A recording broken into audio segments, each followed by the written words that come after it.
I cannot be silent. Back when Eisenhower was the president, golf courses is where most of his time was spent. So I never really listened to what the president said, because in general I believed that the general was politically dead. But he always seemed to know when the muscles were about to be flexed, because I remember him saying something, mumbling something about a military-industrial complex. As I have walked among the desperate, rejected, and angry young men, I have told them that Molotov cocktails and rifles would not solve their problems. I have tried to offer them my deepest compassion while maintaining my conviction that social change comes most meaningfully through nonviolent action. But they ask, and rightly so, what about Vietnam? They ask if our home nation wasn't using massive doses of violence to solve its problem, to bring about the changes it wanted. Their questions hit home, and I knew that I could never again raise my voice against the violence of the oppressed in the ghettos without having first spoken clearly to the greatest purveyor of violence in the world today, my own government. For the sake of those boys, for the sake of this government, for the sake of the hundreds of thousands trembling under our violence, I cannot be silent. Each one reach one, each one time. I cannot be silent. Nobody can do everything, but everybody can do something. Everyone must play a part. Everyone's got to go to work. Work for peace. Spirit say work. I cannot be silent. Empowering the body, mind, and spirit. This is We Cannot Be Silent with Phil Restino and Larry Pinkney.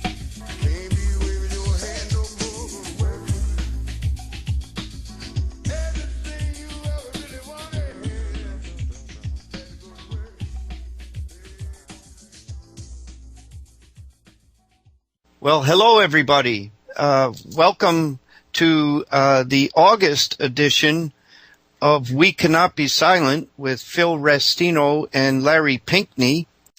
Tonight, we're very happy to have a very special guest with us. His name is Lamar Lemmons, and he's president of the Detroit Public School Board. And Lamar, prior to serving on the Board of Education for the City of Detroit's public schools, he also served in the Michigan State Legislature from 1999 to 2007, and he's probably got a pretty good handle on how the politics work there in Michigan. And since he's been on the Board of Education with the City of Detroit Public School System, the topics we're hoping to discuss tonight will include the recent bankruptcy of the City of Detroit and its consequences on the people of Detroit, an analysis of the current politics, both federal and local, and the push for reinstatement of the Glass-Steagall Act, and why and how that is important in staving off the bankrupting of not only cities such as Detroit, but cities and towns throughout all of America. There's a very good article that was done just last month, a few weeks back, entitled "Detroit Does Not Need a Financial Dictatorship. It Needs Glass-Steagall." And that what it is an interview of Mr. Lemmons, and I highly recommend that our listeners, when able, to get up there and take a look at it. Right now, I'd like to bring in our co-host, Larry Pinkney.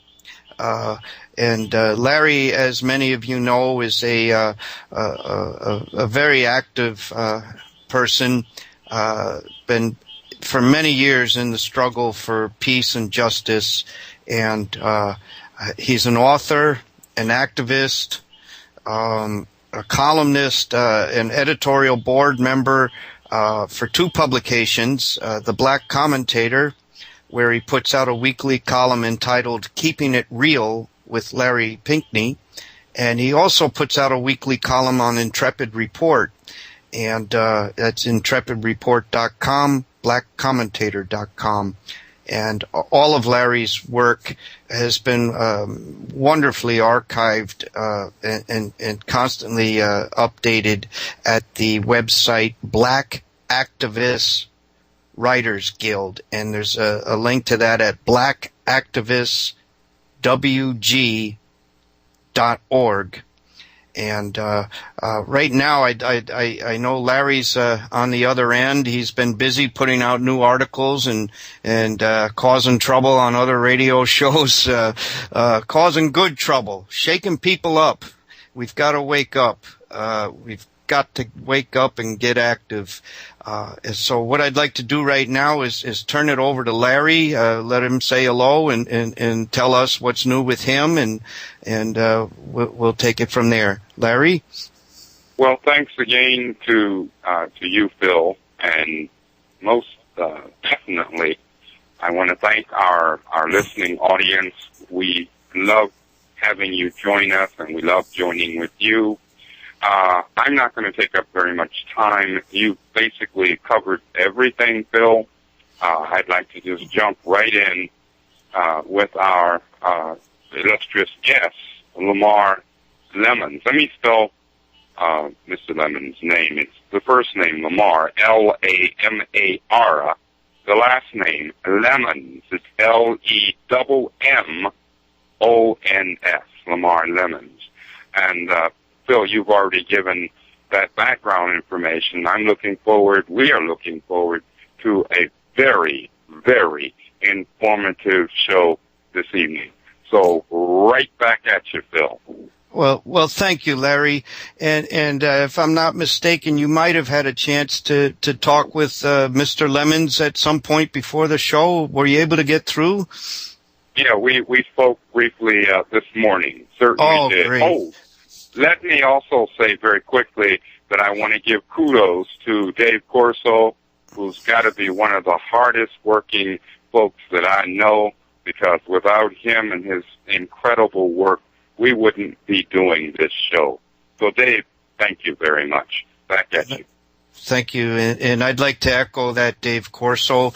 Okay, so at this point on, I think we're ready to bring our guest, Mr. Lamar Lemmons, the current president of the Detroit Public Schools Board of Education. And Lamar, are you with us? I am indeed. Oh, great. I'm glad we were able to get everybody hooked up, and I hope I properly introduced you. What we usually like to do with a new guest is ask the guest, him or herself, to give a little background, and just for our listeners and for our own selves. And at this point in time, Mr. Lemmons, we'd like you to ask you that, if you could give us some background on yourself and bring us up to speed where we are today.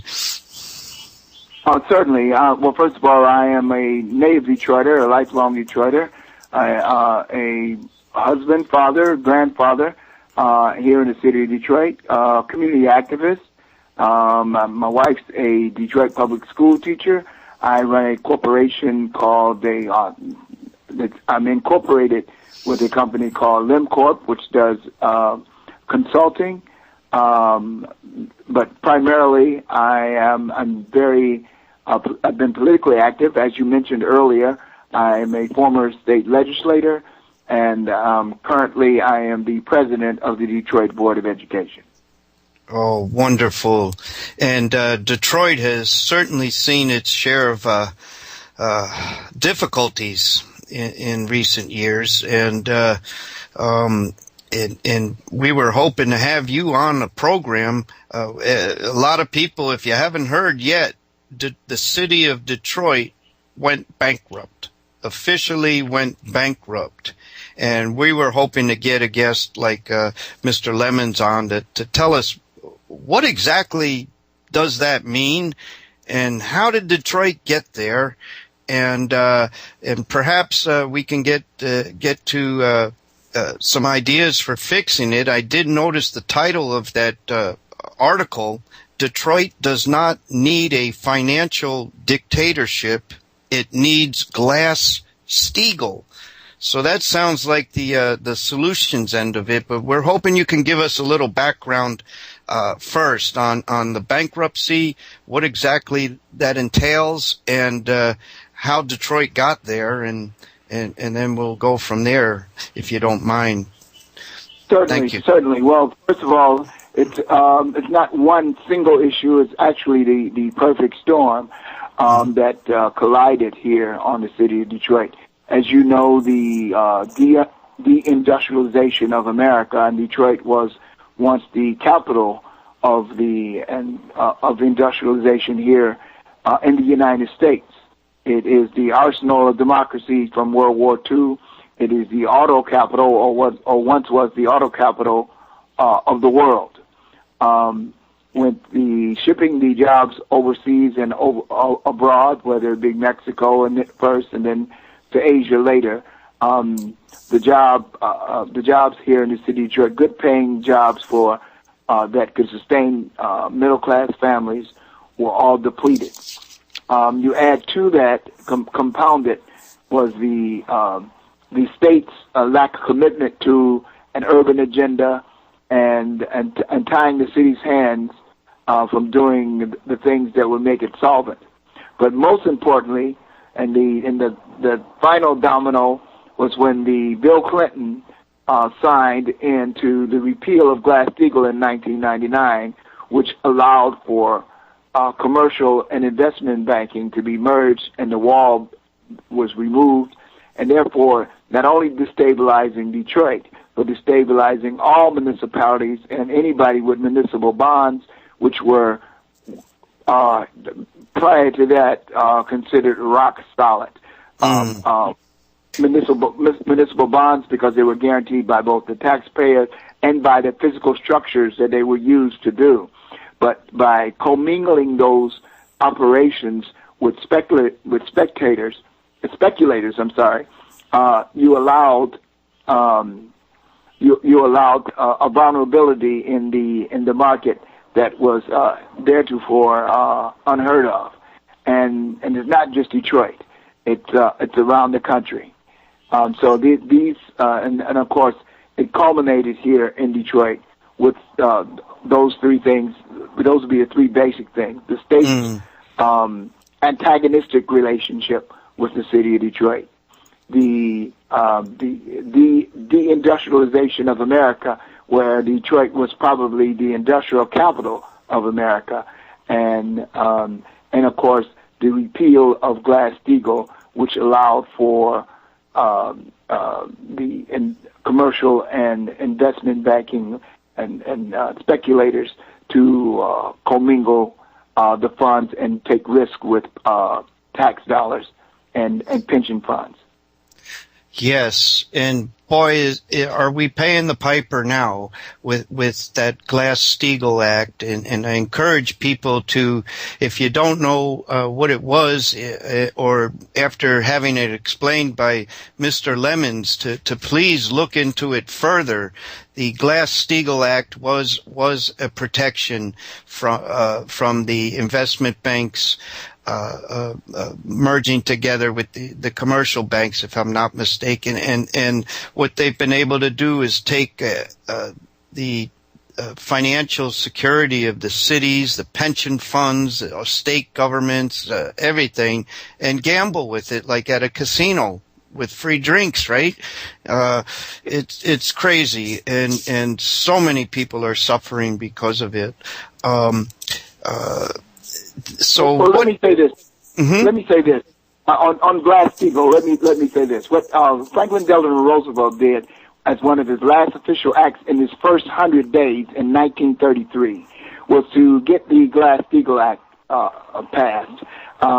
After closing other loopholes in corruption, after the crash of 1929, which of course began the Great Depression, and so a wall was put up between commercial investment banking, And Bill Clinton in 1999, and well, since then, since his signing of the repeal of Glass-Steagall, he said that was one of his greatest mistakes.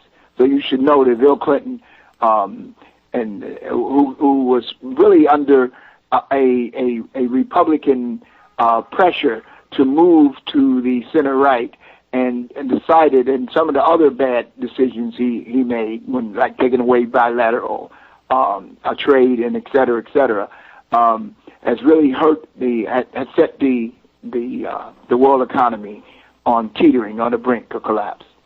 Yes, and that it's a shame, and it just goes to show. Larry and I, Lamar, speak of this often. Follow the money and think. And really, follow the money is such a good rule of thumb. If you can follow it right up through political parties, through the government, and truly follow the money to where it's being played with, and you look at these banks and how they got so much money, they can buy the government, and that's what they do. And what we have to do as people is, the government is supposed to serve the people, but they serve whoever influences them most. And you've actually been in government, and I'm sure you could tell us more about that. So we don't have the money as people, but we outnumber these people, 330 million to God knows, just a handful. And that's where our power is. And we've got to learn to come together and make that power happen by coming together. And I don't know how familiar you are with Larry Pinkney's work, Lamar, but he's been writing for years that we've got to get beyond these petty differences, these political party loyalties, and he often cites a quote by Malcolm X, which was "right is right and wrong is wrong, no matter who does it." And we, in order to save ourselves, and my God, the city of Detroit going bankrupt, if that's not an alarm, I don't know what is. And Larry, would you like to pick it up from here? Maybe take it from what I was just talking about, please. Sure. Lamar, if you don't mind, because of your position in terms of actually having been in directly in Detroit, I tend to be very direct, as you will see. You probably already know. I was reading with great interest, fascination, one might say, the article that we referred to, the interview of you. Detroit does not need a financial dictatorship. It needs Glass-Steagall. By the way, that can be found in EIR, which stands for the Executive Intelligence Review. But Lamar, please, if you will, point out the urgency and why it is so urgent. Because I heard you, this situation is so urgent, because I heard you say, and I'm right there with you, I heard you say that this is affecting and will affect the entire country, even though at the moment Detroit is the largest city in this country that is suffering this. Would you please point out to our listeners why this is so urgent, and indeed how this will affect the rest of the nation? Well, first of all, it's so urgent because there are many cities and states who are teetering on bankruptcy themselves, and most importantly, the pension plans, which have been allowed, the speculators have been allowed to gamble with those funds and put in derivatives and bundling of bad real estate bundles and bad real estate deals and financial deals, and so it is extremely urgent that we put up a wall so that we can separate the commercial from the investment banking, and so that we can take the commercial banking and use it as a foundation to rebuild and restructure our country. So if we don't, then much of the United States will be like Detroit, which, by the way, is the largest, is the capital of abandoned homes and buildings probably in the world. And having thousands of structures that need to be demolished, that we have farmland inside this large municipality, that people are turning to gardening and things because there's nothing, there is no industrial base, and there's no longer an industrial base here in Detroit. General Motors Capital, the office building is in Detroit, but they don't make any cars in Detroit.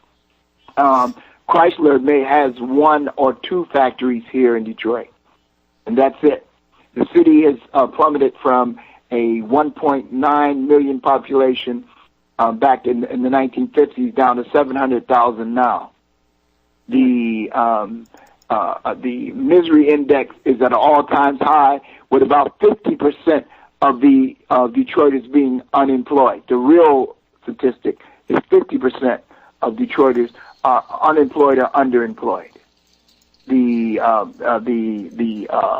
infrastructure is collapsing. The street lights are out. Even as I look out and from my home here in Detroit now, the street light in front of my house and on my entire street are out. So it looks like a country road while I'm here in the urban city.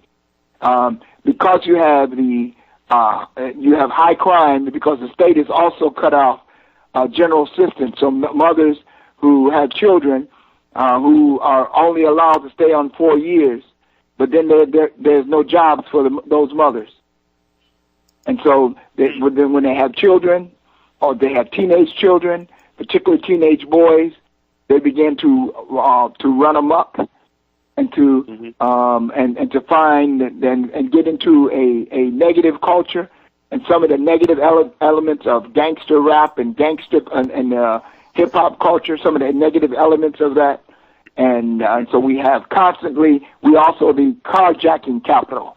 You don't want to have the rest of America. It's a prelude to Mad Max and the society that they showed that after the decay of a futuristic movie.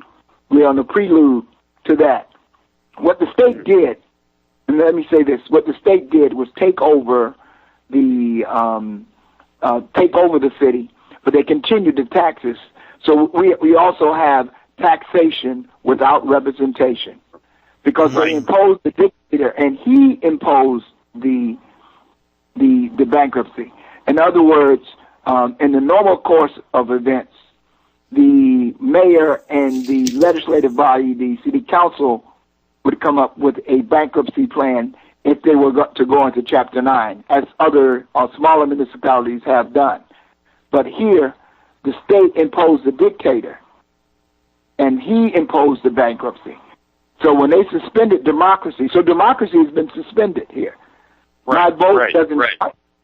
There is no. The mayor has no power. The council has no power, and the school board has no power. All of them are powerless. So that's the point. You know what? And in fact, I was hoping you would go there, and I'm so glad you did. When I say go there, I was hoping you'd stress those points, because I think it's imperative that our listening audience understand the name of the game, what they do. I think it's very, very important that we all understand that this is not democracy. It's really the lack of LACK democracy. The elected representatives have no authority, essentially. They cannot make the decisions, and yet these are the very folks who the people elected to represent them. In fact, I paid close attention. I love this subtitle in this article to which I keep referring, where you were interviewed. And the subtitle says, quote, "From the Arsenal of Democracy to Fascism." And I think that is precisely correct.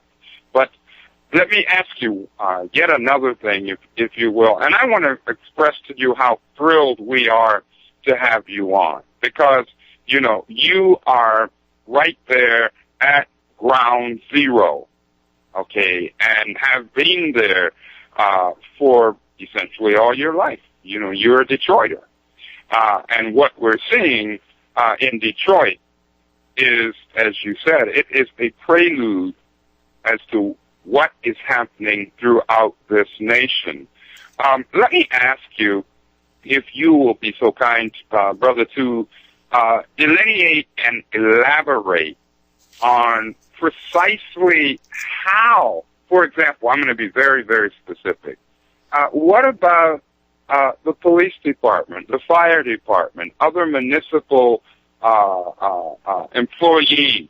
What kind of power, if any, do they have, or does their elected leadership have in the city of Detroit in terms of making decisions? None. All decisions are in the power of one man, the dictator, the emergency manager, Kevin Orr, or over the schools. There's a separate dictator by the name of Jack Martin, who just replaced his dictator predecessor, Roy Roberts. So the power all rests in the hands of one individual. And when you say, I'm sorry, Larry. Go ahead. No, go ahead, Phil. Go ahead. And I want, for the audience, you know, we want to be clear. When you say dictator, you mean a person that is dictating. You know, the people have no say in it. They're being told how it's going to be, and these emergency managers, or whatever you want to call them, who do they answer to? The people that the money's owed to, which would be the private banks? I would say indirectly to the private banks, because we have a Republican governor that they do answer to. They answer only to him, and he is, of course, controlled by the Koch brothers, and in this state, the DeVos family. I see. So there is a state government control of the appointed dictator, or otherwise known as emergency manager, right, who has free reign on how to run the city and who gets what and who doesn't, and he's the rule maker, it sounds like. So is there any mechanism for the people to have a say in this through their state government, though, other than pulling a voter machine lever? None. Well, actually, let's say hypothetically you recall the governor. We do have a recall mechanism in this state. So they say we recalled the governor. That would not necessarily recall the emergency manager. It would be up to the governor if he wanted to continue in that process or not. And so, but see, here's the other thing. Mm-hmm. It's taxation without representation, because I still pay local taxes. You know, it's one thing if I pay the state taxes. The moment the state suspended local government, because all the local governments are subservient to the state. They're creatures of the state.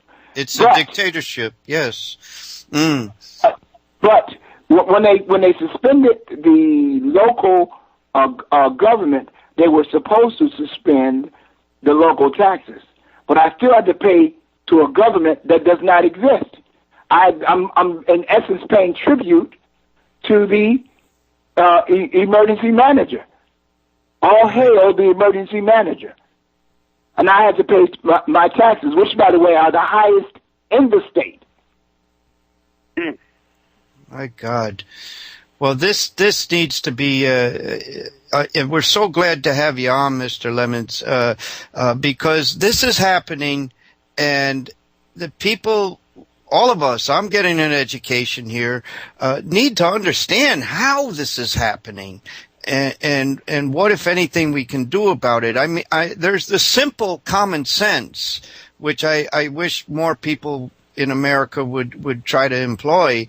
Like you talked about the manufacturing capital of the United States, Detroit, having all these jobs offshored, the production of offshored, and common sense would say, if you're going to consume, you've got to produce, yin and yang.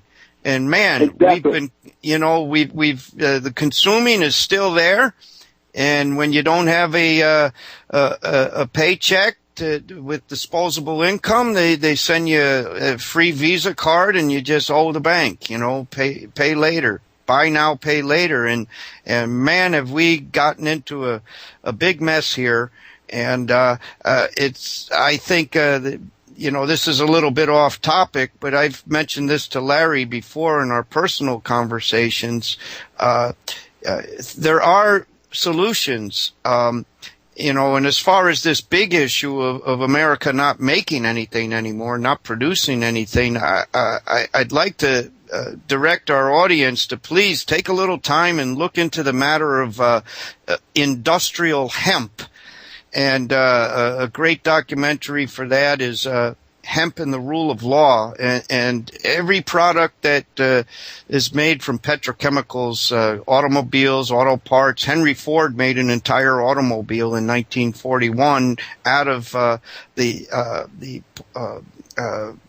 hemp plant and its contents. You could put this entire country back to work with skilled manufacturing jobs like we used to have if we lift the ban on hemp. And I want to remind... I agree 100%. Yeah. Let me say this to that. When I was a state legislator, I did introduce a legislation for the industrial hemp. And as a matter of fact, because remember I said we have all this vacant land in Detroit. Well, there are... in Europe, they make, I think it's the BMW, they make the doors out of a biodegradable plastic, which is of hemp origin right now. So if we were to rebuild the manufacturing base, we could have part of the green economy by using hemp. And in Detroit, we could use some of the land, the abandoned land that we have, and grow hemp and feed a new industrial era. That's true, and the documentary I mentioned tells how hemp was made illegal. The marijuana part of it that was clever because the hemp plant is in the cannabis family, so they made marijuana the bad thing and the scare for that, so they could get rid of this raw material that's easily grown anywhere in the United States, doesn't need pesticides, and this is all harmful or competition to the petrochemical industry. Rockefeller, Carnegie, Mellon, all these guys were behind making the Marijuana Tax Act in the 30s because they had competition and they wanted to get rid of it. And it's about time we say no more. We want our country being put back to work. The government's supposed to serve us, and we're going to tell you how it's going to be. And we've got 330 of us, Lamar, and 330 million of us, and that gets back to a common theme that we discuss on this program, We Cannot Be Silent, with Phil Restino and Larry Pinkney, and that is the divide of we the people over issues that we know we're going to disagree on, and that keep us from coming together in a force strong enough to actually affect change. And I wondered, did you encounter those type of problems when you were in the legislature and perhaps even there on the Board of Education politically, as far as people working together? Not so much on the board, but I would say on in the state legislature, we definitely had those problems because they would use issues, non-economic issues, people who should be on the same side, and they would use divisive issues that had nothing to do with non-bread and butter issues. They would use gay rights and who's for gays and who was not for gay rights, who's for affirmative action and who's not for affirmative action, who's for abortion and who's not for abortion, but not the real issue, not the economic issues. So people of the same socioeconomic class who should naturally be allies were divided based on these ancillary issues. And we should be able to disagree on those issues and let the chips fly where they may. But when it comes down to bread and butter, class or working class and working and middle class issues versus the billionaires who are literally raping the little man, we all should band together. Right. And that's where these team loyalties and political parties is perfect, you know. We see that with our efforts to try to stop these wars. You know, we've seen it in the anti-war effort. You know, you're against the war, but God forbid you try to work together with someone that's got an R next to their name. You know, I'd rather have the war, thank you. It's crazy. We've got to stop this madness. And again, back to Larry, you know, we had spoken not long ago about the bankers again, and there was that, the Bankers Manifesto of 1892. Do you remember looking at that and what that was about? Yes, of course. Yeah. I read it very thoroughly. I think if I may just jump back to something, though, Phil, what we are dealing with, and I'd be very interested, because I'm thinking in terms of the listeners, and I think Lamar can give us some insight into this, all of us, because again, he's right at ground zero. I'm quite sure. Lamar, I just want to be blunt. Okay, my brother, I'm going to be very direct. Why in the hell didn't people see it coming? Or did, in fact, people did see it coming and tried to do something about it? What happened? Yeah, what happened? Good question. Again, let me say this. First of all, the state tried this emergency dictator. They're unrelenting. They started off with a public act in the state called Public Act 4, and you can Google that later. But it basically was the same thing. They put a financial dictator in place. The people rebelled against it in Detroit, as a matter of fact. The people voted against it 82%, and throughout the state, 75 of the 82 counties in the state of Michigan voted against this Public Act 4. Without missing a beat, that was in November of 2012. Without missing a beat, by December, the end of December, the legislature had created another financial dictatorship law that went into effect this year. So they did. The people voted out through a ballot proposal. They came out and resoundingly said that they didn't want it, and so this time they put a small appropriations into the bill, so that which in our state says you can't repeal anything with appropriations in it. So they put they said they will put in an appropriation to pay the emergency manager's salary. So a few $100,000 into, they control billions of dollars. And right now you have Christie's from New York looking at the DIA art collection, which is worth several $1 billion, as they begin to try to liquidate and take and plunder the last of the resources in this state. We have a big, beautiful island park. They want to privatize and sell the entire public park for that's on the island in the river, and called Belle Isle, beautiful island. And they want to privatize that because it's owned by the citizens of the city of Detroit, and allow some private entity to make it where they would only be, the bridge would be the only egress and access to the island, and they could make it for the very wealthy and entertainment spot. We have, so they continue to plunder whatever resources remain, while you have the type of desperation that I described earlier. Well, let me say this then, Lamar. If I may ask you this, my brother. What is the quote-unquote first black president, drone man, NSA, Mr. Barack Obama doing on the federal level? Because surely the feds must be cognizant of what is going on and the desperation of the people. I mean, please be blunt. I mean, what's I will be blunt. He hasn't done it. He's had 4.5 years. He gave a wonderful speech earlier this year. We can call him the speech president, but not with any action. He's talked about infrastructure redevelopment, but it was too little, too late, and it was only words. He did say that he was watching Detroit. I mean, but he said there would not be a bailout for Detroit. Detroit needs we need a president like FDR, not like Bill Clinton, warmed over, and that's what we have in Barack Obama.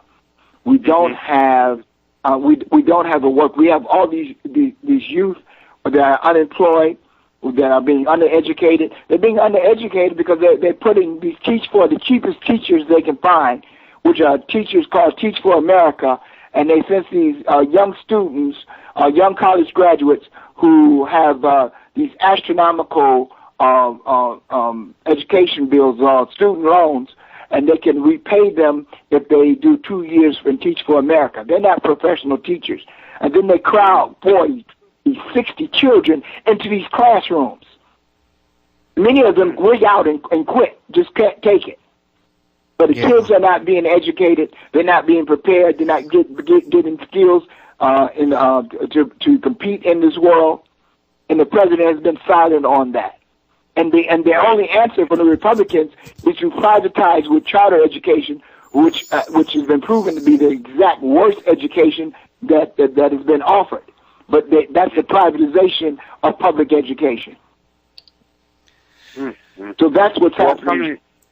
Coming, Lamar, as I do, both of my parents were public school teachers, actually, and so the reason I'm making that point is I know precisely what you mean and what you're saying.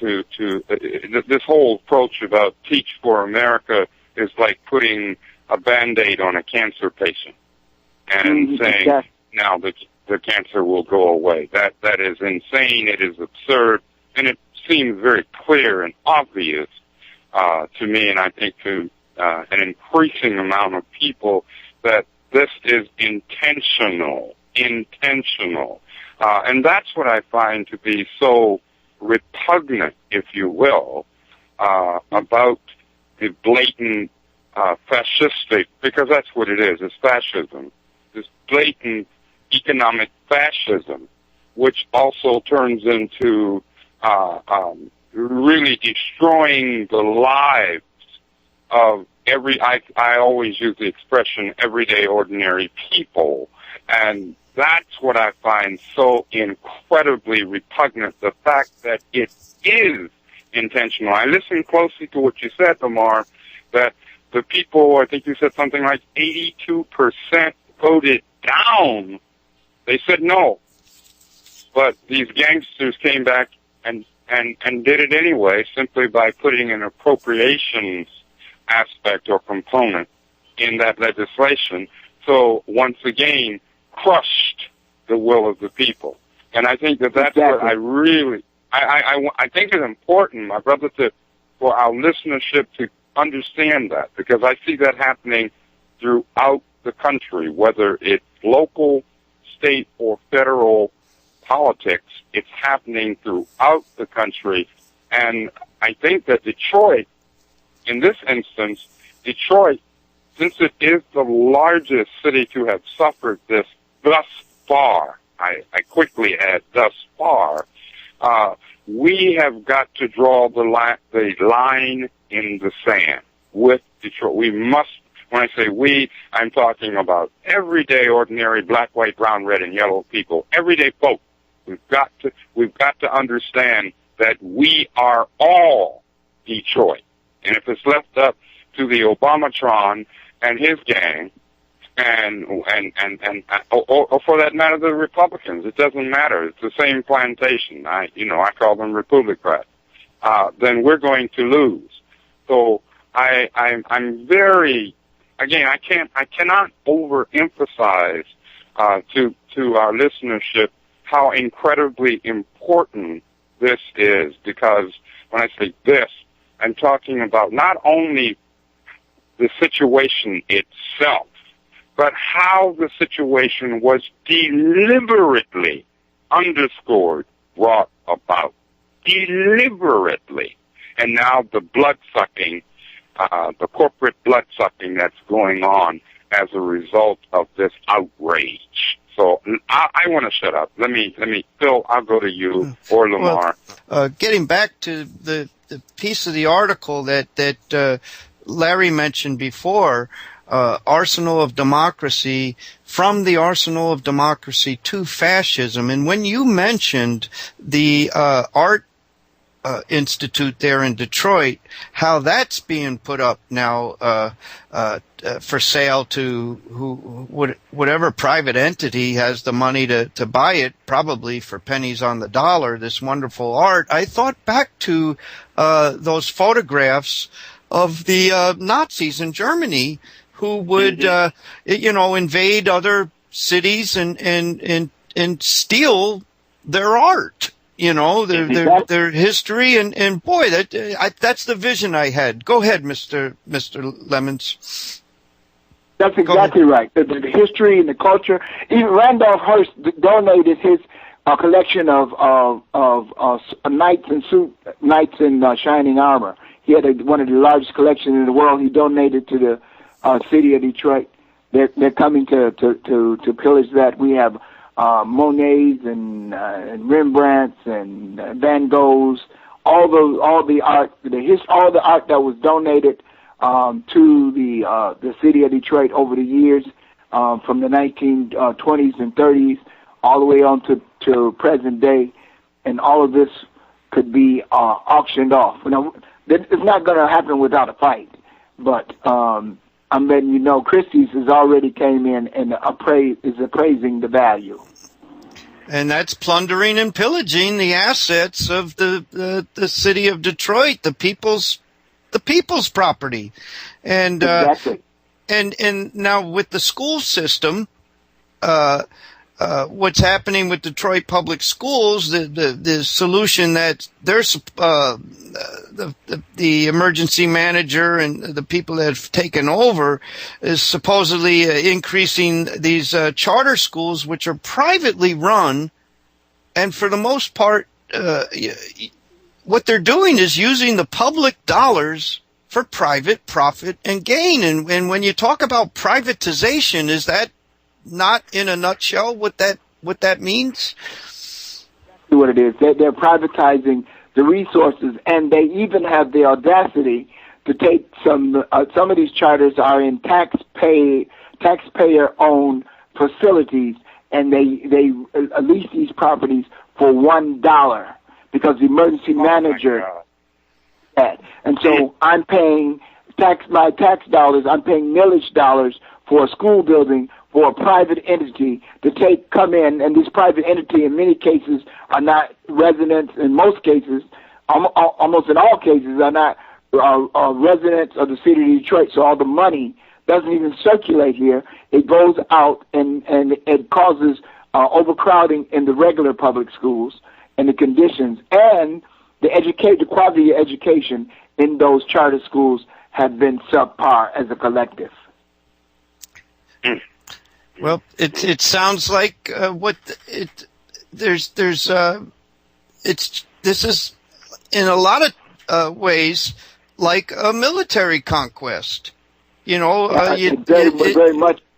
It's an economic conquest. In fact, I joke with my colleagues because I'm the president of the board, and they were talking about that we have term limits on that. I said, well, I haven't had a chance to be a presidente. I've only been generalissimo, fighting. I know, that's right. Fighting against the emergency manager, because I haven't had a chance to implement the vision for education for our children here. Because you're overruled at his whim. Right, because I'm overruled and I'm constantly either in court battles or in public battles. Today, they stopped me from getting a ballot proposal. The emergency manager can now stop our elected body from placing on the ballot the issue of our millage dollars. I have to hold those dollars in advance for as long as we have the emergency manager. Now, you have to understand the schools have had an emergency manager for 4.5 years, which is longer than a gubernatorial term. So, at what point does it become the status quo? Yes, and I'm just as you're telling. I'm sorry. I said it's not an emergency. It is the status quo for them to continue to operate and plunder and drive our population down, our student population down from 200,000 students down to 50,000 students and counting. Well, it's much the same what we did militarily to these other countries like Iraq. You go in and you just bomb the crap out of them, destroy the city. And one of the first things that happened, I don't know if you're aware of this, Mr. Lemmons, when the U.S. Attacked Iraq and invaded, one of the first things they did was, under L. Paul Bremer, was have a private auction for the art collection before even humanitarian services were allowed in.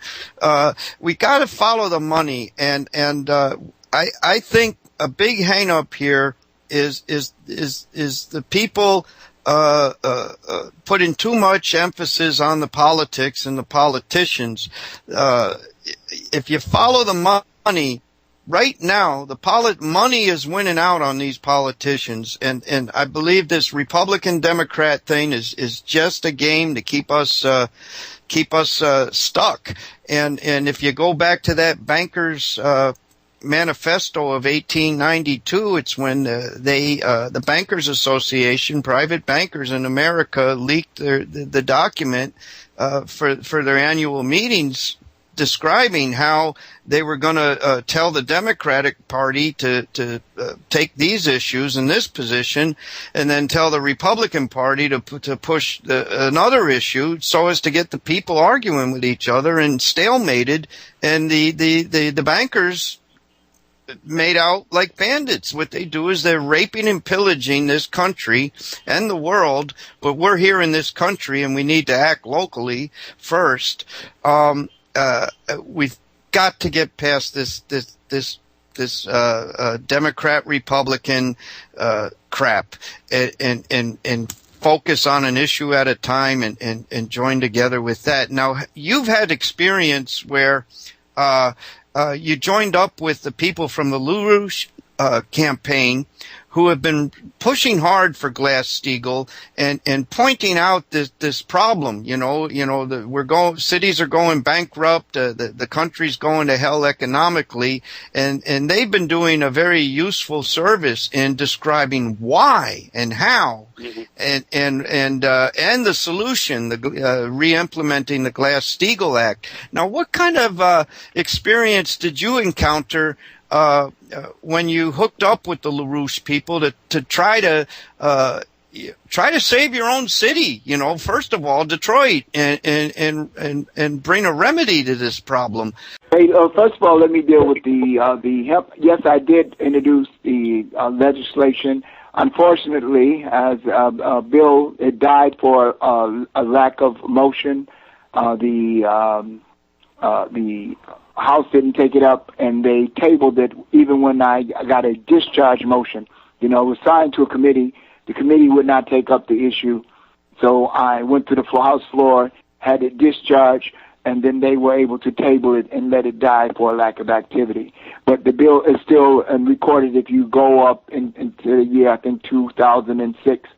And I don't even remember the bill number, but if you type in my name and look under that category, you'll see the bill for and I did both a bill and a resolution, but they both died for a lack of support and activity. The reason you haven't heard anything about this is because the media.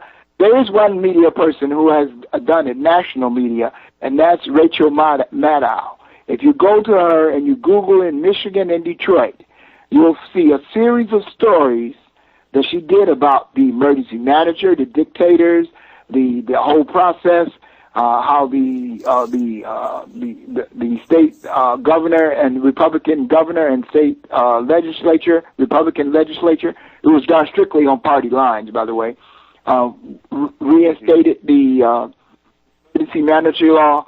Also, that's one place that you can get also another perspective on it, and it's pretty much her perspective is accurate. So if you go and look up Rachael Maddow, and as far as the mainstream media, now you know they're not going to tell you this type of information. And one other thing, let me say. The bankruptcy in Detroit actually is a manufactured bankruptcy. In other words, it was the debt that they're talking about is long-term debt that they're trying to call in now because they wanted to come in and plunder the city. And, of course, a mayor or council wouldn't do it, so they had to impose an emergency financial manager. And they did that by withholding what we had called here as revenue sharing. So if the state cuts off the revenue sharing dollars, then the city can't operate on a day-to-day basis. And if the state refuses to collect or enforce the collection of city taxes from so many people who work in the city but live outside of the city, then the city won't have the cash flow. So it's really a manufactured bankruptcy. Let me say that first and foremost. In other words, it really shouldn't be gone. It's manufactured. However, because of the lack of repeal of Glass-Steagall, the pension funds aren't guaranteed and are not stable, but not just in Detroit, throughout the United States, because these speculators are gambling and losing, in some cases deliberately losing. Two cities, Houston and Philadelphia, have joined forces, and it can't be two from two more diverse states than Pennsylvania and Texas. But Philadelphia and Houston are suing based on the LIBOR scandal. That's the London offered interbanking offered rate. The LIBOR scandal, where they were manipulating the bank rate. So these were all scams. And these scams would have been prevented and had been prevented under FDR. But nobody went to jail. And when Obama came in, I thought Obama was going to be the second coming of FDR. I really did when I voted for him in 2008. I thought he got it. I thought he understood it. And in retrospect, I realized I was just projecting what I wanted him to be. And a lot of people did that. And then the second time, he became the lesser of two evils when it was Obama versus Romney. So Obama has been a disappointment in that he hasn't he hasn't sent the bankers to jail. He hasn't he should have brought in Glass-Steagall and got a federal bank credit for the reindustrialization and the building of our infrastructure. It's crumbling. It was built 50, 60, 70, 80 years ago. Some of it built in the 19th century. It's time to rebuild America. It's bridges, it's roads, it's the entire infrastructure. And I thought Obama understood that.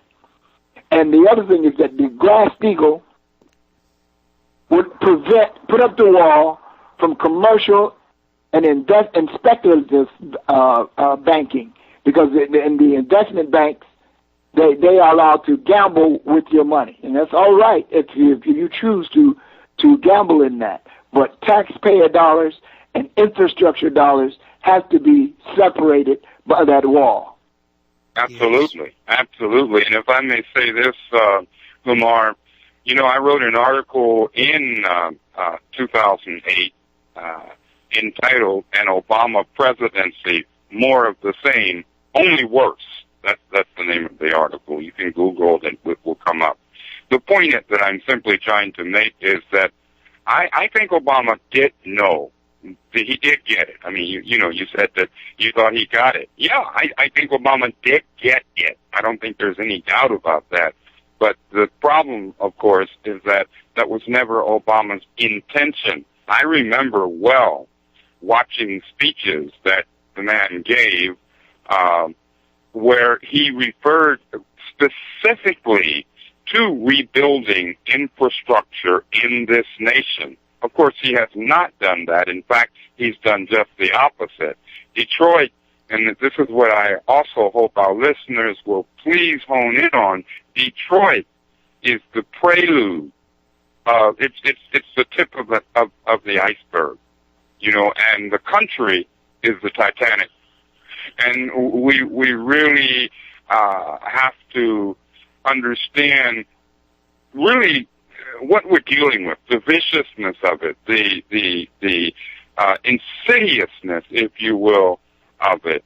And I think that, in fact, Barack Obama is not the lesser of the two evils. In fact, he is the more effective of the two evils. And this is the thing that makes him so insidious, because the man is not working at all for our interests. And when I say our, I mean everyday, ordinary black, white, brown, red, and yellow people, everyday, ordinary people. To the contrary, if we look at, he says one thing, and then if you pay attention, he does exactly the opposite. Exactly the opposite. So I think that more and more people are becoming cognizant of that, and I would be very interested, Lamar, if you would give your thoughts as to what you think we need. When I say we, I'm talking about just we plain folk, we everyday folk, what we need to be doing. How can we not only combat this, but how can we reverse it? Because we've got to reverse it. What are some of the things we should be doing? Okay, first of all, we need to get the entire country to mobilize around Glass-Steagall. Demand that will send shockwaves to the Wall Street. Mm-hmm. Mobilize around Glass-Steagall. There's a Marcy chapter of Ohio just south of me from the state of Michigan, and she has a bill, House Bill HR 129. Yes. Also, Elizabeth Warren has a bill to reinstate Glass-Steagall. Yes. In the Senate. I don't remember the Senate bill number.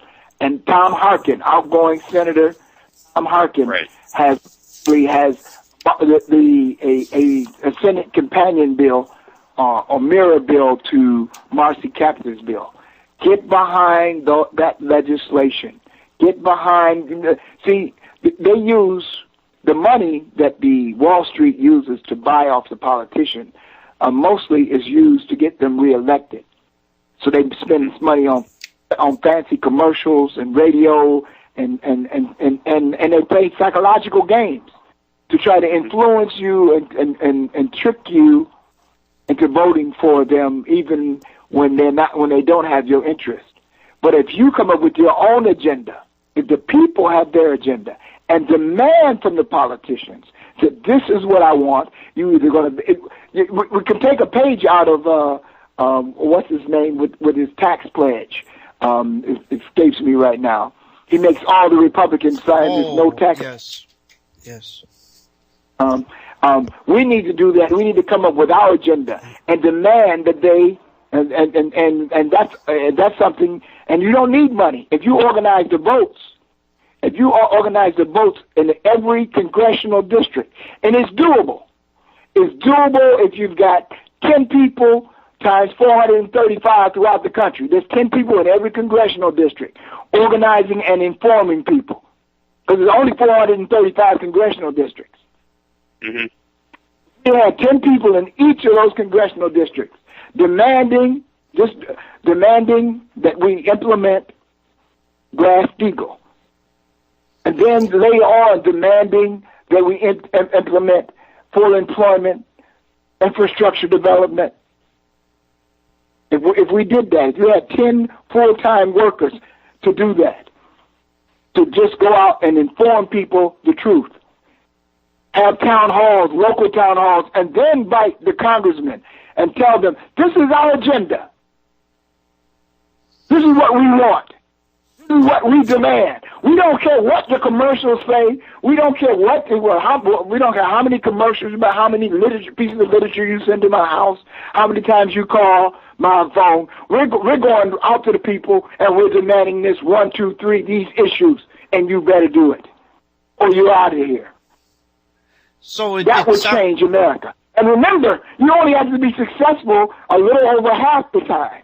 If you're successful in the magic number, what is it, 219 or whatever it is in Congress, if you're successful, and it doesn't mean irrespective of party. It was an area where most people vote Republican because of certain issues. You say, these, I don't care if you're Democrat or Republican, these issues we all agree on, 1, 2, and 3, Glass-Steagall, infrastructure, and jobs. Now, I don't care about with all the other things, you can, whether you want to fight about prayer in schools, whether you want to fight about abortion, whether you want to fight about, those are other issues for other times and other people debate. If you want to be a Republican because historically you've been a Republican and you want to be a Democrat, but these 3 issues, it will change America, and you demand for that, just like Grover, that's his name, Grover Norquist. Yes. Grover Norquist says he demanded that people the Republicans sign this no tax pledge. And they were so afraid of them, they had to find, even when they want to vote for a tax increase, they had to find a way to do it through the back door because they are afraid of them. They're afraid of being primaried.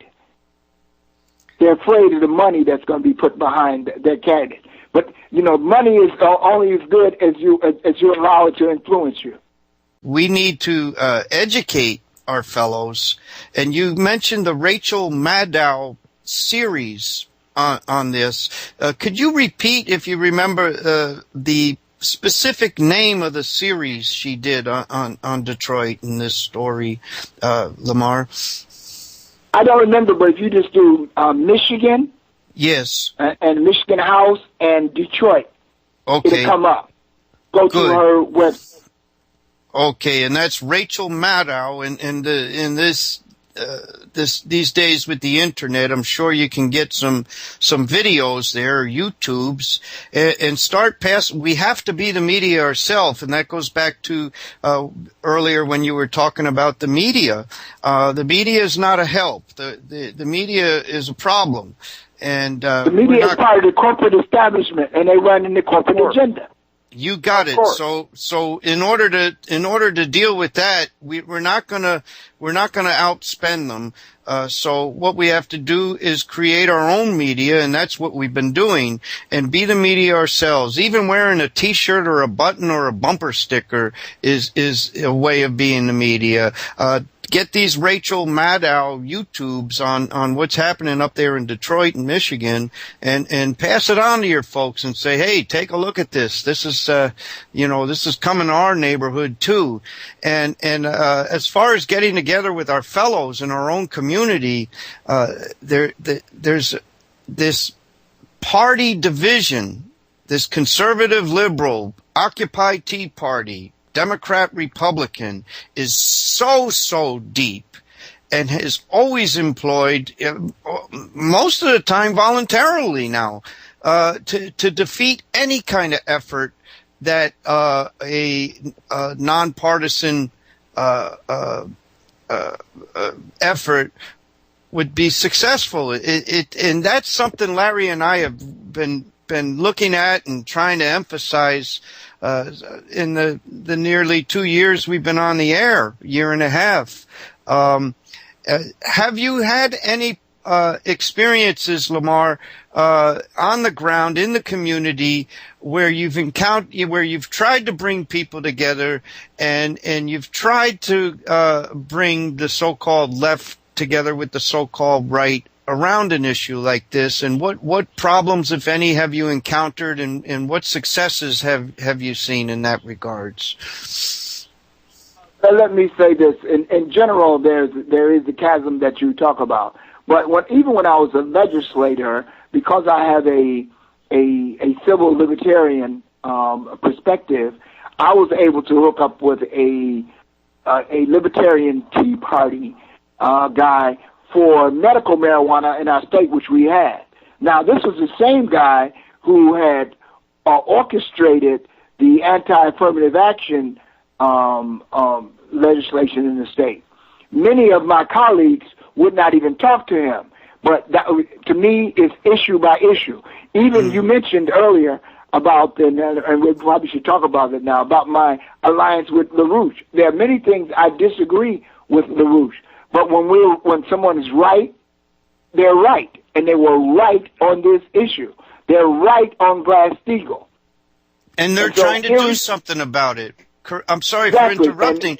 And they're actually getting off their asses and trying to do something about it. And all they need is strength in numbers, and you want the same end result, and there's somebody willing to fight for it.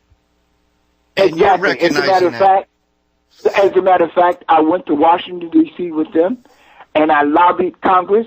I spoke before the Black Caucus during the lunch, and we talked about Glass-Steagall, because many of those black congressmen are also bought off by Wall Street. They want to get elected. Yeah. It costs $2 million to get elected to Congress. The bankers' money, they spend all that time fundraising. The time that they spend fundraising should be a time they should be working in that district. But they feel the only way they can get elected is to get the money. But it's actually, it requires a lot less money and a lot more shoe leather, a lot more knocking on doors, and a lot more town halls and talking to people. And when you do that correctly, you'll be impervious to the money. And if you believe in the person. Now, because we're talking about human beings, everybody's gonna have something or some mistake they made in their background. And so what they want to do is find something in the background and exaggerate it so you vote against your congressperson because he made a mistake in high school, college, or had a bad marriage breakup, or whatever, and all of which has nothing to do with the issues, but they'll make that an issue. Then you are not voting for that person when that person was fighting for and then the person that you get in that you think is squeaky clean, which he's not squeaky clean either, but nobody put money up to expose his dirty laundry. So when you vote for him, he's owned lock, stock, and barrel by special interests, usually the banks.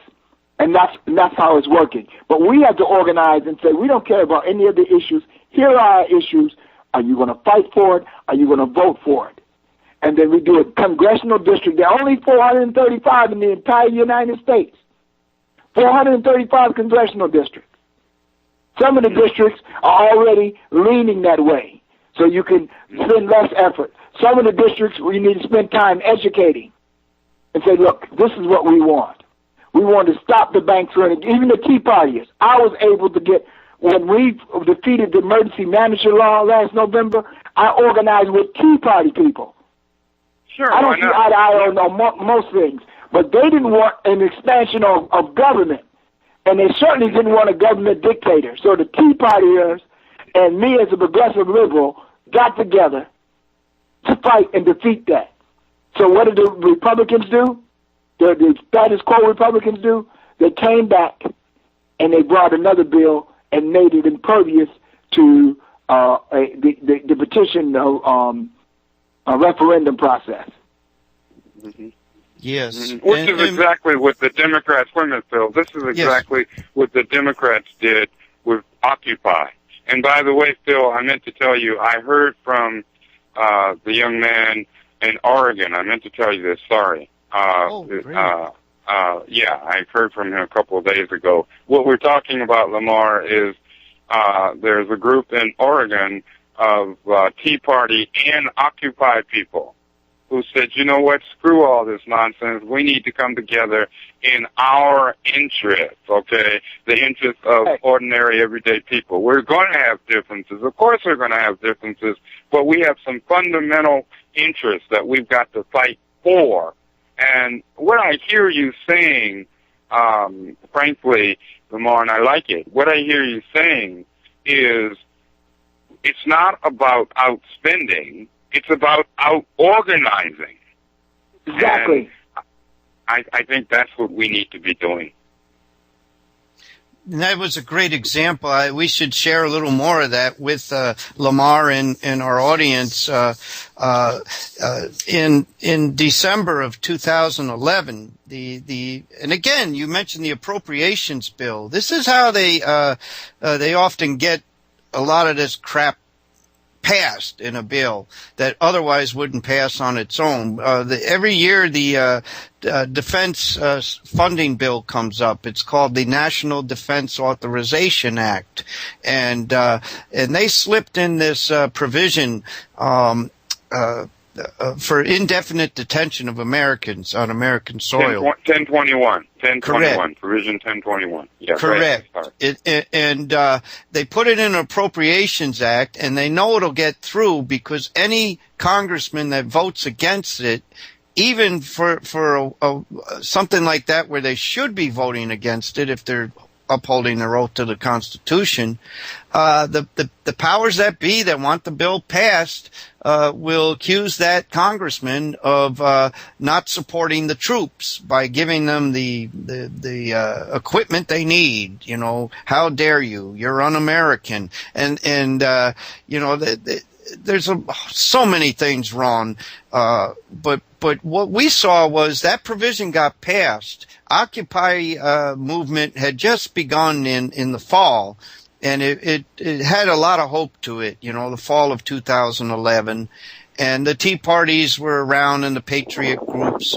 And these two groups got together in one of the cities in Oregon in January to stand up and protest this indefinite detention provision that was just passed, which, you know, they recognize the seriousness of this.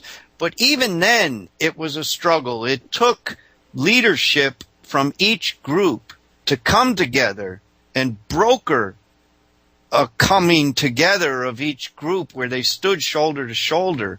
And it's a lot more work than you think it is. Otherwise, we'd be seeing more of it. But it did happen. And what resulted in that initial joining forces on protesting the indefinite detention of the NDAA was they later did more work together. They did a public television series where they had panels on other issues. And there's, I believe it's so important. Larry asked, what can we everyday folks do? That's what we need to do, you know, and we can't wait for leaders, you know, and we can't. Time is too short. We got to be the leaders ourselves. And so I encourage folks to take that lesson and get out in your community. And my God, you know, bite the bullet and actually have conversation with somebody you normally wouldn't. When you take away the label of Tea Party and you take away the label of Occupy and you take off the jersey that has a D on it and the one that has an R, what are you left with? Two everyday folks that are Americans.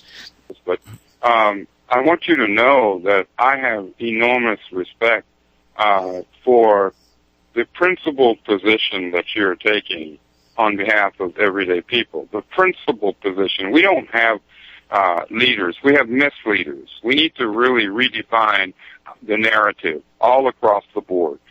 We don't have politicians. We have pimps. One day maybe we will have, if we regain, and we must regain this country, one day we will have politicians who follow the wishes of the people, what they really want. But right now we don't. We have pimps.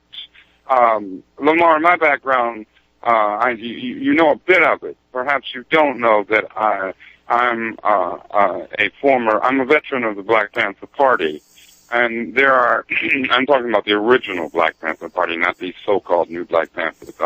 Anyway, the reason I'm saying that to you is that as I have grown and evolved, and I learned my lessons well from people like Brother Malcolm X. Malcolm said, right is right, wrong is wrong, no matter who says it or does it. And that's what I see you practicing. I see you practicing those words. Dr. King said, of course, we judge people, we assess people based on the content of their character, not the color of their skin. And in that respect, both Malcolm and Martin were right there side by side with each other, not to mention that Malcolm went to visit Martin in Birmingham at the jail when they released him. My point is simply, I want you to know, brother, I have enormous respect. I know, believe me, I know how difficult it is. I know the games that the so-called left and the so-called right misleadership will play. They want to keep us divided. They want to keep us on what I call the Republicrat plantation, but it's really not acceptable. Harriet Tubman said that I freed 1,000 slaves. I could have freed 1,000 more if only they knew they were slaves. And I think our job is to let people know that they are slaves, but they don't have to be slaves. That if we band together in our common interests, we can change that. I'm sorry, Lamar, I'm done. No. You're doing quite well. I wholeheartedly concur. Again, and that's why you saw me team up, and people thought that was an unlikely pairing with me and the LaRouche people. And I said, look, again, what you said, right is right and wrong is wrong. And so the LaRouche were right. And this is not the first time they've been right either. So don't let me say, when they were closing the hospital in D.C. General, I flew in with them to fight that closing. And they're, quite frankly, they're right on many economic issues. And of course, as a dyed-in-the-wool FDR Democrat, I am I find myself aligned with them on all the principles of FDR. So we need FDR, that type of leadership, but we're going to have to be it ourselves. Because I had hoped that Obama was going to be the second coming of FDR. I had hoped he was going to see, be an African American, knowing about the type of poverty that we have in these urban areas when people need jobs.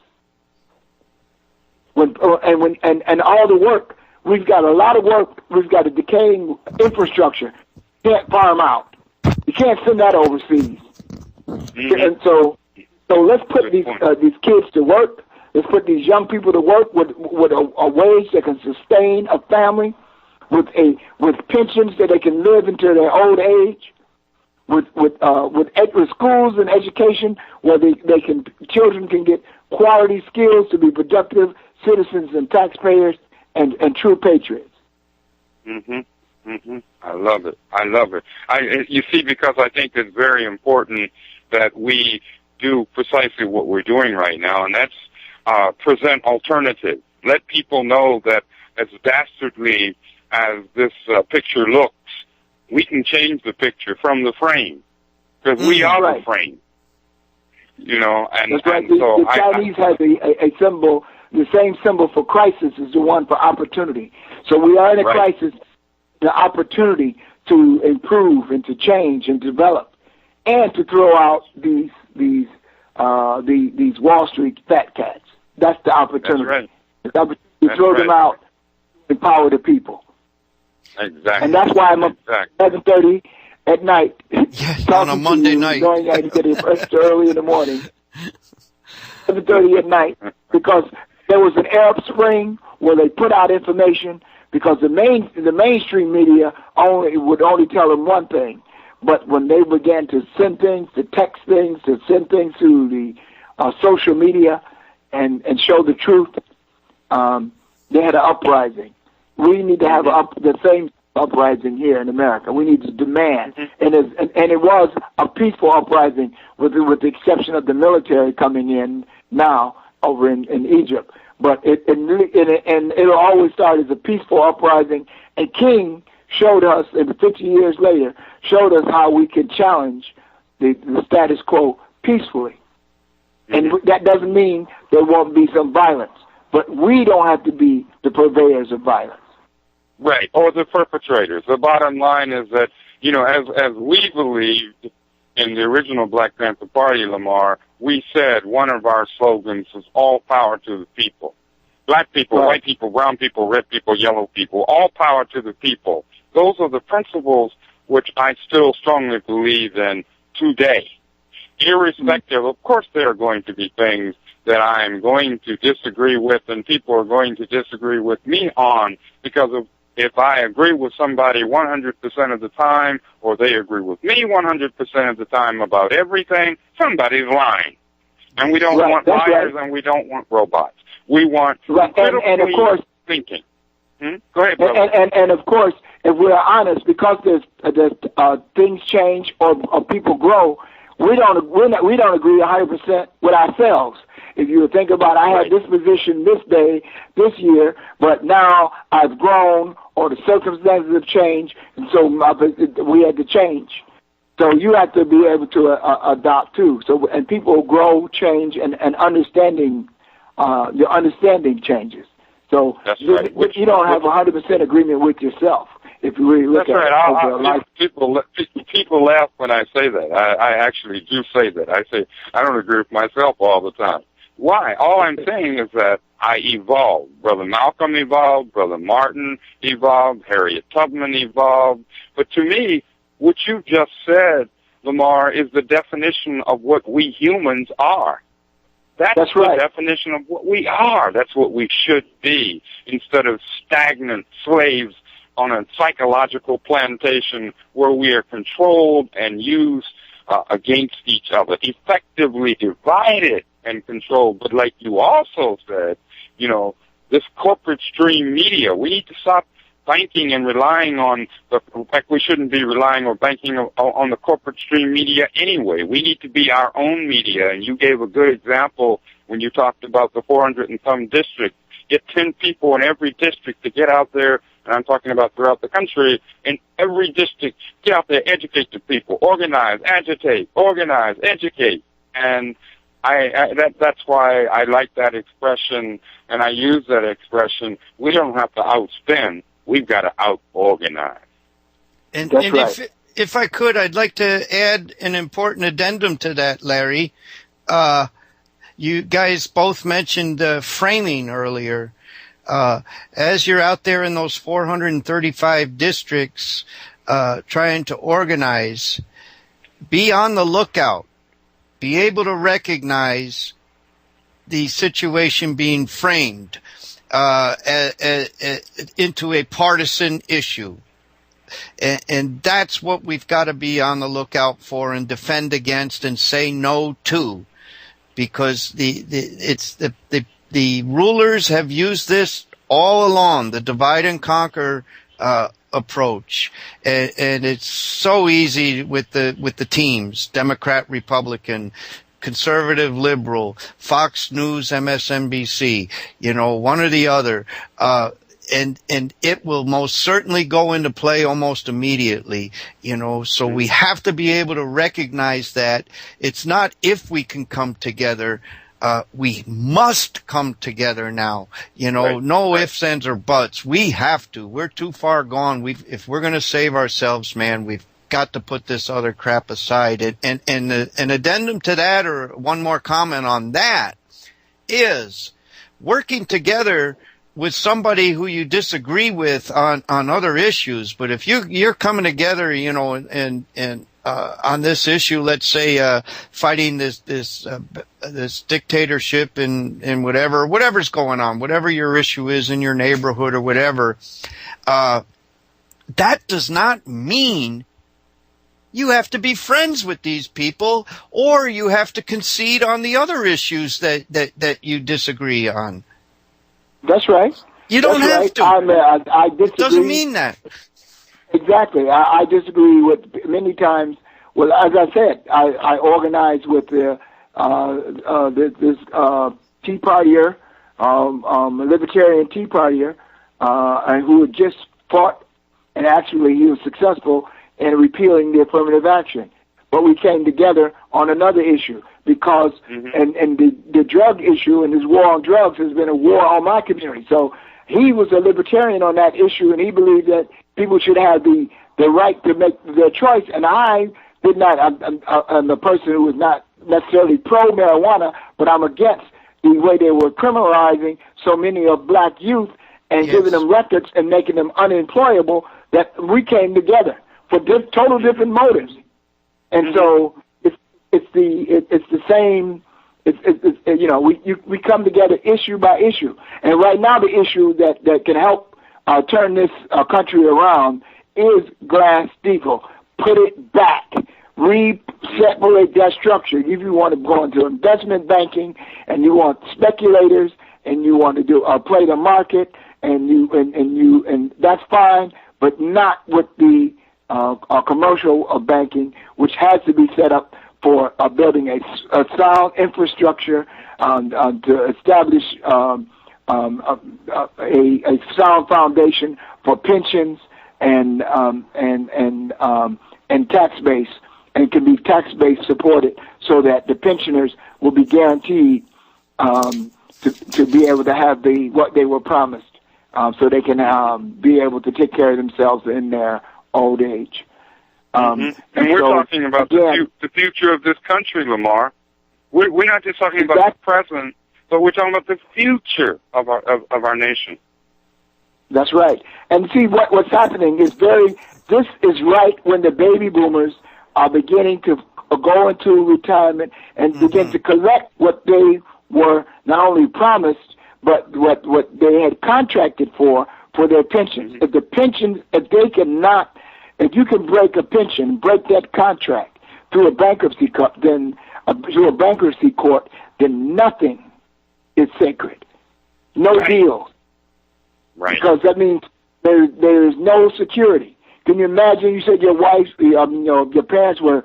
My wife's a teacher. Your parents were teachers. Can you imagine them not being able to draw down their pension when they're past their teaching age? Right. And not having any. In the case of Detroit, our police and firefighters don't even pay into the Social Security system. It was set up separate, like the railroad workers. They don't pay into the Social Security system. So if you can renege on their pension, then you put them in dire poverty because they don't necessarily. Many of them depend on their pension and Social Security to make it. And in this case, they don't have Social Security. So if you take away their pension, you've taken away their entire livelihood. In the city of Detroit, they've tried the austere budget. We have policemen starting off at $14 an hour, working in the most. So that just entices them to go into the criminal underground because they're working they're working to enforce the law against people when they see millions of dollars going transpiring in the drug and other illegal activities. Now you want them to turn in the money, and they're eligible for food stamps. Our police are eligible for food stamps. So you can't cut your way through it. See, Lamar, that's why brother, that's why I use the term, let's call it what it is. We're talking about slavery. We're talking about a 21st century form of slavery, and I keep trying to get it across to folks. You do too, Phil, and you do too, Lamar, that we are in this struggle together. As we used to say back in the day in the party, whether we like it or not, we are in this struggle together because we either will succeed or they will pick us off one by one. And we cannot allow that. Even with our differences, especially with our differences, we cannot allow that. So, but I have, as you said, I love that example that you gave, Lamar, of the Chinese symbol for, distress and opportunity being the same, because that's correct. That's the way we need to approach it. We may be in distress right now, But what we also are is we are in a situation where we have enormous opportunity, and these blood-sucking corporations and these blood-sucking politicians and pimps want to keep us in a situation where we don't think for ourselves, we don't act in our own interests, we are easily manipulated, but that can change. That can change in a heartbeat as long as we get out there and work for it. Agitate, organize, educate. Agitate, organize, educate. And again, I have to take my hat off to you, Lamar. I got to do it. I know what it's like. I know what it's like. I had a person say to me, I was on the Alex Jones show the other day, and a person called me and said, how could you possibly be on Alex Jones' show? You're a veteran of the Black Panther Party. I said, did you watch the show? Well, yeah. Is there anything I said that you disagreed with? Well, no. I said, then what the hell are you talking about? You see, this divide and conquer. When we have allies that we should be working with, yeah, we can have our differences. Like Malcolm said, I quote him all the time. We'll have differences, but we'll take care of those differences in the closet and come out as a united front over our common interests. So I take my hat off to you, Lamar. I really do. Yes. Well, thank you, yes, and I to you. Thank you. And that is the answer.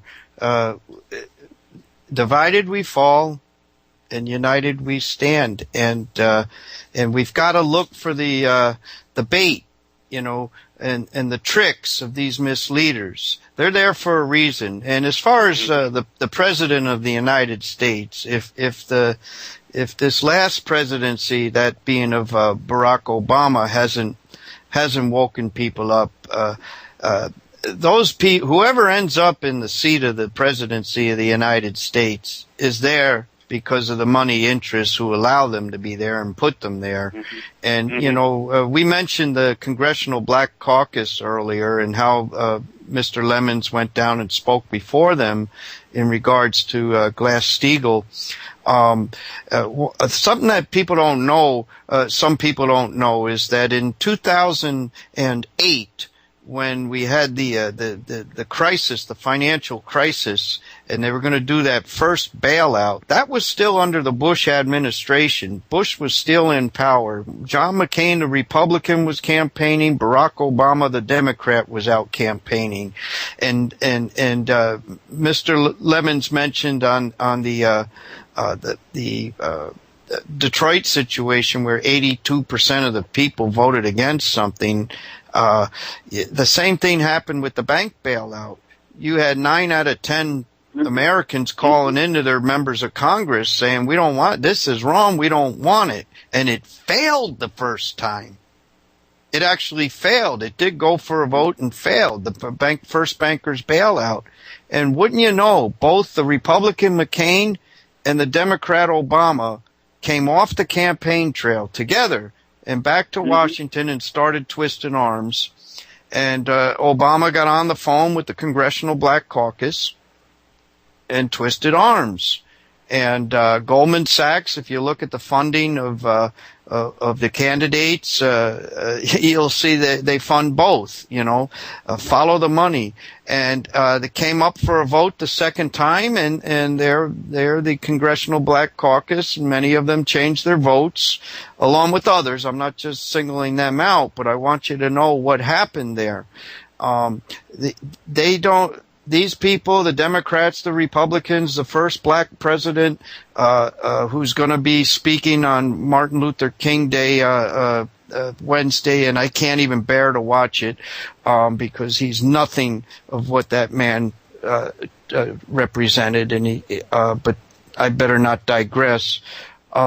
These people answer to the money that funds them, and the only way we're going to counter that is if we, the people, put aside the partisanship and come together where we can't be passed off against each other. When we can take on an issue and not allow it to be politicized and made partisan, there's nowhere to pass the political football, and they have to deal with us. So there's my monthly rant, and I want to thank Mr. Lemmons, like Larry, thank you so much for coming on the program tonight and sharing all you did. And it's a school night, and you're up 5 before midnight on a Monday. God bless you for doing that. I did want to ask if there, Dave, if there happen to be any callers. There's one that came in when I had my head turned, and I just called them back, 904 area. Oh, great. We still have a few minutes. Are you willing to stay with us for a few more minutes, Mr. Lemmons? I will. Great. Yeah, Tom from St. Augustine, Florida. Oh, that's our old friend Tom. Tom, thank you for calling in, brother. Good to hear from you. This guy's a wonderful man. We would need a whole show to tell you about our friend Tom, but we don't have that, and this show's about Mr. Lamar Lemmons. So go ahead, Tom, with your question. Welcome to the program. Well, I really appreciate the intelligence and experience and the passion of your guest, Lamar, and Mr. Lemmons. Thank you very much for being on the show.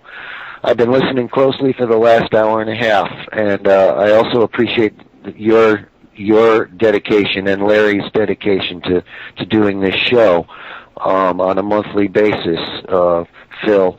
But I just feel more cynical and pessimistic about any possible outcome other than the ultimate destruction of the empire, because the answers that you guys have been pointing to throughout the show involve organization and education and agitation and getting people involved, and that's what we did. That's what we did during the Occupy movement. And then I go way back, starting with demonstrating against the Vietnam War in the 60s. But look what happened when Occupy came together. The militarized police forces just went in and overtook the encampments with, unnecessary force and brutality. So when we start organizing and we start getting our message out, and the mainstream media actually even starts covering, although they frame it in a weird way, covering the people coming together and demanding change, what happens is that the corporate system just comes down on us with an extremely heavy foot. So my feeling is that we're on the edge of a precipice. Any small event at this point in time can push us over that edge, and I no longer have any hope for this country. The only shadow of a hope that I have lies in with the Green Party, and I don't know if you guys are aware of the Green Shadow Cabinet. But if you're not, you could Google it. They have a platform that covers every topic that you guys have been discussing tonight, and they have excellent people in this cabinet, some of the most progressive and intelligent thinkers in the country, and articulate writers as well, and they go through every one of the things that this country needs right now. But that's not going to get out to be general knowledge because of the mainstream media. So I'm going to stop there and listen to maybe if you guys have a response. Well, I do. Thank you for calling, Tom. And even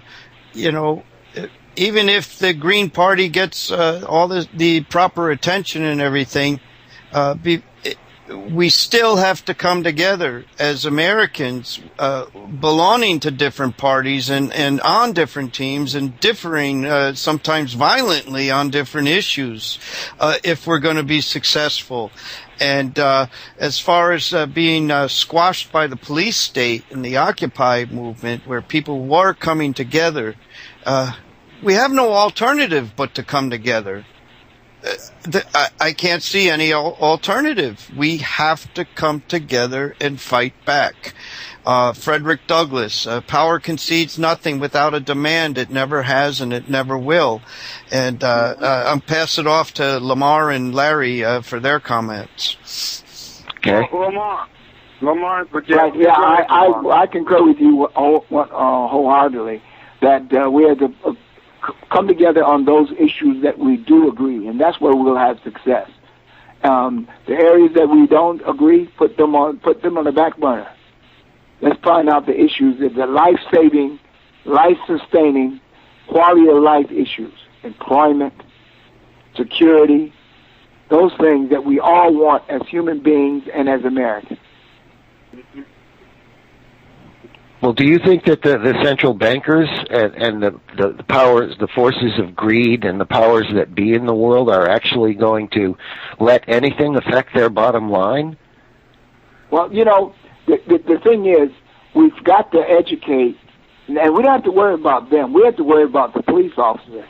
I remember in Wisconsin, they came when they were organizing, and the legislature left Illinois and left Wisconsin and went into Illinois, and the police officers and the firemen came together with them.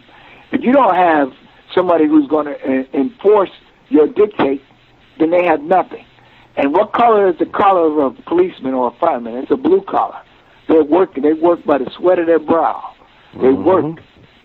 They risk their lives putting out fires and dealing with psychotic and homicidal individuals and sick individuals. That's their livelihood. They go out and drive around. They investigate and they try to secure. They put out fires. The EMS, the emergency medical systems, the fire department, they're blue collar people. I understand. They're ordinary folk. They're not the billionaire bankers. They're not. I know, Lamar. But like you just said the police officers in Detroit start at a rate of $14 per hour, and they're eligible for food stamps. So if they're given the order to go out and squash peaceful demonstrators who are exercising their constitutionally guaranteed First Amendment right, they want to keep their job, and they're going to carry out those orders. Let me tell you what I witnessed here in Detroit. That the police officers either A, wouldn't enforce it, or B, when they did enforce it, they did not do so in such a manner that it would injure or humiliate the protester. The protesters knew if they were going to violate the technicality of the law, and we have some who are even been challenged in the court, and when you go to jury, you get jury nullification because the blue-collar people there on the jury say, I agree with these people. We're going to nullify that's the unjust enforcement or an unjust interpretation of that law.